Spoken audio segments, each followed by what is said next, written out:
دنیا میں سب سے زیادہ ظلم و ستم کا شکار ہوئے لوگوں میں شمار میانمار کی روہنگیا برادری کئی دہائیوں سے ایسی زندگی گزار رہی ہے جس میں مستقبل کی کوئی امید نظر نہیں آتی۔ میانمار میں آنے والی حکومتوں نے ان کی شہریت تسلیم کرنے سے انکار کیا اور انہیں تنہا اور الگ تھلگ رکھا۔ برطانوی دور حکومت کے خاتمے کے بعد سے انہیں کئی بار اپنے گھروں سے زبردستی بے دخل بھی کیا گیا ہے۔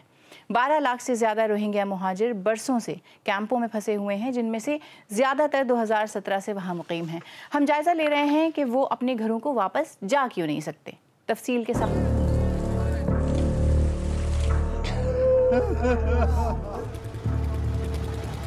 کئی دہائیوں سے روہنگیا لوگوں کو بار بار میانمار سے نکالا گیا ہے۔ راخائن ریاست جسے وہ اپنا دیس کہتے ہیں، وہاں سے انہیں برمی فوج نے بار بار بے دخل کیا ہے۔ آج زیادہ تر روہنگیا لوگ سرحد پار بنگلہ دیش میں ریفیوجی کیمپوں میں رہ رہے ہیں۔ نہ وہ واپس جا سکتے ہیں، نہ ہی وہ کسی ملک کے شہری ہیں۔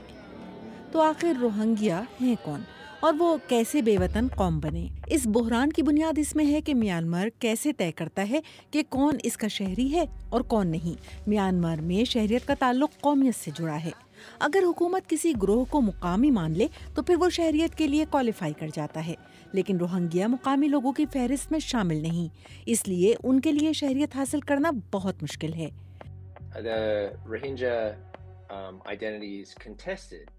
روہنگیا شناخت ایک متنازع معاملہ ہے۔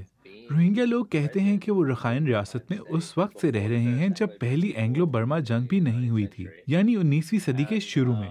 لیکن ملک کے کچھ دوسرے گروہ، خاص طور پہ میانمار کے کئی لوگ یہ کہتے ہیں کہ روہنگیا لوگ بعد میں آئے۔ وہ امپیریل دور میں یا پھر 1971 میں بنگلہ دیش کی آزادی کی جنگ کے بعد بڑی تعداد میں وہاں سے پہنچے، اور وہ اس علاقے کے مقامی نہیں ہیں۔ اسی وجہ سے روہنگیا کو غیر ملکی سمجھا جاتا ہے اور اکثر انہیں غیر قانونی مہاجر کہا جاتا ہے۔ شہریت نہ ہونے کی وجہ سے ان پر میانمار میں سخت پابندیاں لگائی جاتی ہیں۔ انہیں سفر کرنے، شادی کرنے، حتیٰ کہ علاج یا تعلیم حاصل کرنے کے لیے بھی حکومتی اجازت درکار ہوتی ہے، اور قانونی حیثیت نہ ہونے کے باعث وہ ظلم و ستم کا شکار ہوتے ہیں۔ کئی اشروں تک روہنگیا بنگلہ دیش کے ساتھ ملنے والے علاقوں میں اکثریت میں تھے، لیکن حکومت نے ہمیشہ انہیں اس وقت تک اپنا شہری ماننے سے انکار کیا ہے جب تک وہ اپنے خاندان کا تاریخی ثبوت نہ دیں، جو زیادہ تر کے لیے دینا ممکن نہیں۔ ان کے کاغذات یا تو ضائع ہو گئے، تباہ کر دیے گئے، یا کبھی قبول ہی نہیں کیے گئے۔ یہ محرومی کئی اشروں سے جاری ہے۔ 1962 میں جنرل نی ون نے فوجی بغاوت کے ذریعے اقتدار پر قبضہ کیا۔ ان کی حکومت نے سب سے پہلے منظم طریقے سے روہنگیا کی شناخت مٹانا شروع کی۔ 1978 میں ایک امیگریشن مہم کے دوران 2 لاکھ سے زائد روہنگیا کو بنگلہ دیش میں پناہ لینے پر مجبور کر دیا گیا۔ بعد میں کچھ واپس بھی آئے، مگر یہ سلسلہ جاری رہا۔ 1988 میں ایک اور فوجی حکومت آئی جس نے آنے کے 3 برسوں بعد مزید 2 لاکھ لوگوں کو سرحد جانے پر مجبور کیا۔ نسل اور مذہب نے روہنگیا کے خلاف اس رویے میں بڑا کردار ادا کیا۔ دوسری جنگ عظیم میں روہنگیا نے برطانیہ کا ساتھ دیا، جبکہ بہت سے رخائن کے بدھسٹ جاپانیوں کے ساتھ تھے۔ اس سے دونوں برادریوں میں بد اعتمادی بڑھی۔ 1942 کے فرقہ وارانہ فسادات نے رخائن ریاست میں ایک تقسیم پیدا کر دی کہ مسلمان شمال کی طرف ہجرت کر گئے اور رخائن لوگ مزید جنوب کی طرف چلے گئے۔ اس سے دونوں برادریاں ایک دوسرے سے الگ تھلگ ہو گئیں، اور وقت کے ساتھ ساتھ علاقہ تقریباً ایک ہی نسل یا مذہب پر مشتمل ہو گیا، جیسا کہ میانمار کے دوسرے علاقوں میں نہیں ہوا تھا۔ یہ تقسیم 2012 میں دوبارہ سامنے آئی۔ ایک رخائن عورت پر مبینہ جنسی حملے کے الزام کے بعد بدھ مت اور مسلم گروہوں میں پرتشدد جھڑپیں ہوئیں۔ پھر 2017 میں سب سے بڑا کریک ڈاؤن ہوا جب روہنگیا عسکریت پسندوں نے پولیس چوکیوں پر حملے کیے۔ چند ہفتوں میں تقریباً 7,40,000 روہنگیا کو بھاگنا پڑا۔ فوج نے گاؤں کے گاؤں جلا دیے، ہزاروں کو بے گھر کر دیا اور پوری بستیاں مٹا دیں۔ اقوام متحدہ کی انسانی حقوق کونسل نے اسے ایتھنک کلینسنگ کی مثال قرار دیا۔ فیکٹ فائنڈنگ مشن کو معلوم ہوا کہ روہنگیا عورتوں کو ریپ کیا گیا، مردوں کو تشدد کا نشانہ بنایا گیا اور بہت سے مارے گئے۔ آج روہنگیا کی اکثریت میانمار میں نہیں رہتی، وہ ایشیا اور مشرق وسطی کے مختلف ملکوں میں پھیل چکے ہیں۔ لیکن سب سے بڑی تعداد بنگلہ دیش میں ہے، جہاں 12 لاکھ سے زائد لوگ پناہ گزین کیمپوں میں رہ رہے ہیں۔ بنگلہ دیش نے پناہ گزین کنونشن پر دستخط نہیں کیے ہیں۔ اگرچہ روہنگیا کو بنگلہ دیش رہنے کی جگہ ملی ہے، مگر وہاں ان کے حقوق محدود ہیں اور کیمپوں میں زندگی بہت مشکل ہے۔ آج بھی اپنے وطن لوٹنے کی خواہش موجود ہے۔ میانمار اس وقت خانہ جنگی کا شکار ہے اور رخائن ریاست کے بیشتر حصے مسلح گروہ ارکان آرمی کے قبضے میں ہیں۔ بدھ رخائن اور مسلمان روہنگیا برادریوں میں کشیدگی اب بھی برقرار ہے۔ 1921 کی فوجی بغاوت کے بعد رخائن نسل کے ایک مسلح گروہ ارکان آرمی نے رخائن ریاست کے بیشتر حصوں پر قبضہ کر لیا، جن میں وہ علاقے بھی شامل ہیں جہاں زیادہ تر روہنگیا لوگ رہتے تھے۔ ایسی بھی اطلاعات ہیں کہ ارکان آرمی نے روہنگیا آبادی کے خلاف مظالم کیے، لیکن ظاہر ہے وہ اس کی تردید کریں گے۔ لیکن جب ایسی خبریں پھیلیں تو روہنگیا برادری میں شدید خوف اور غیر یقینی کی فضا پیدا ہو گئی۔ بہت سے روہنگیا واپس جانے سے ڈرتے ہیں کہ ان کے ساتھ کیا ہوگا۔ روہنگیا کے لیے زندگی تھم گئی ہے۔ وہ نہ اپنے گھر واپس جا سکتے ہیں، نہ جہاں ہیں وہاں مستقل بس سکتے ہیں، اور ان کا مستقبل اب بھی غیر یقینی ہے۔ اسرائیل کی جانب سے صومالی لینڈ کو ایک ملک کے طور پر تسلیم کیے جانے کے بعد سے شدید رد عمل سامنے آ رہا ہے۔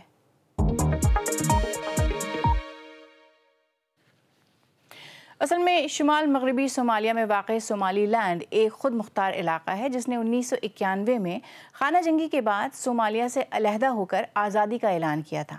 تب سے اب تک اسے عالمی سطح پر ملک کے طور پر تسلیم نہیں کیا گیا، اور اسرائیل کا اسے تسلیم کیا جانا ایک باہمی معاہدے کا نتیجہ ہے جس میں صومالیہ نے اسرائیل کو ایک یہودی ریاست کے طور پر قبول کیا ہے۔ صومالیہ کے وزیر اعظم حمزہ عبدی برے نے اس فیصلے کو غیر قانونی قرار دیا اور اسے صومالیہ کی خود مختاری پر حملہ قرار دیا۔ ادھر اقوام متحدہ میں فلسطینی مشن کے آفیشیل ایکس اکاؤنٹ نے اس فیصلے کو مسترد کیا اور صومالیہ کے اتحاد کی حمایت کی، اور سعودی عرب، ترکی اور ایران نے اس اعلان کی مذمت کی اور اسے غیر قانونی قرار دیا، جبکہ اسرائیل کے وزیر اعظم کہتے ہیں کہ یہ فیصلہ ابراہم ایکارڈز معاہدے کے جذبے کے مطابق ہے۔ اب ایک نظر ڈالتے ہیں کچھ اہم دیگر عالمی خبروں پر۔ چین تائیوان کے گرد فوجی مشقیں کر رہا ہے، جن میں جزیرے کے اہم علاقوں پر قبضے اور ناکہ بندی کی ڈرلز کی جا رہی ہیں۔ یہ مشقیں امریکہ کی جانب سے تائیوان کو $11 ارب مالیت کی ہتھیاروں کے بڑے پیکج کی فروخت کے اعلان کے چند روز بعد ہی ہوئی ہے۔ اسرائیلی وزیر اعظم بنیامین نتنیاہو آج صدر ٹرمپ سے ملاقات کر رہے ہیں، جس میں غزہ میں جنگ بندی کے دوسرے مرحلے کے ساتھ ساتھ ایران اور لبنان سے متعلق خدشات پر بات چیت کی جائے گی۔ یہ رواں برس دونوں رہنماؤں کے درمیان چھٹی ملاقات ہوگی۔ اور شمالی کوریا نے طویل فاصلے تک مار کرنے والے کم از کم 2 کروز میسائل سمندر کے آزمائشی طور پر داغے ہیں۔ شمالی کوریا کے سرکاری میڈیا کے مطابق ملک کے supreme leader Kim Jong Un نے اس میزائل لانچ کی مشق کی نگرانی کی۔ گزشتہ ہفتے شمالی کوریا کے میڈیا نے رپورٹ کیا تھا کہ انہوں نے اپنی بیٹی کے ہمراہ ایٹمی توانائی سے چلنے والی آبدوز کی تعمیر کے مشاہدہ کیا تھا۔ یوکرین میں جنگ کے خاتمے کے لیے پچھلے کچھ دنوں سے مزید امن مذاکرات جاری ہیں، اور صدر ٹرمپ کا کہنا ہے کہ دونوں ممالک جنگ کو ختم کرنے کے لیے اب پہلے سے کہیں زیادہ قریب آ چکے ہیں، لیکن ان کے مطابق کچھ پیچیدہ مسائل ہیں جن کے ابھی بھی حل نکلنے باقی ہیں۔ مشرقی یوکرین کے ڈونباس خطے کا مستقبل اب بھی ایک بڑا تنازع ہے اور رکاوٹ بنا ہوا ہے۔ مزید تفصیل کے ساتھ سمیت ککرو۔ ڈونلڈ ٹرمپ کی مارالاگو میں رہائش گاہ پر ایک دلچسپ خیال سامنے آیا۔ مجھے یقین ہے مسٹر پریزیڈنٹ کہ شاید ہم پہلے کے مقابلے میں بہت قریب ہیں۔ ڈیل ابھی مکمل نہیں ہوئی، لیکن صدر زیلنسکی کو لگتا ہے کہ ڈیل نزدیک ہے۔ ہم نے امن کے تمام پہلوؤں پہ بات کی ہے اور بہت بڑی کامیابی حاصل ہوئی ہے۔ 20 نکاتی امن منصوبہ جس پہ 90% اتفاق ہو چکا ہے، اور امریکہ یوکرین سیکیورٹی ضمانت پر 100% اتفاق ہو گیا ہے۔ اور یوکرین کے لیے ایک حیران کن ذریعے سے سرمایہ کاری کی بات ہو رہی ہے۔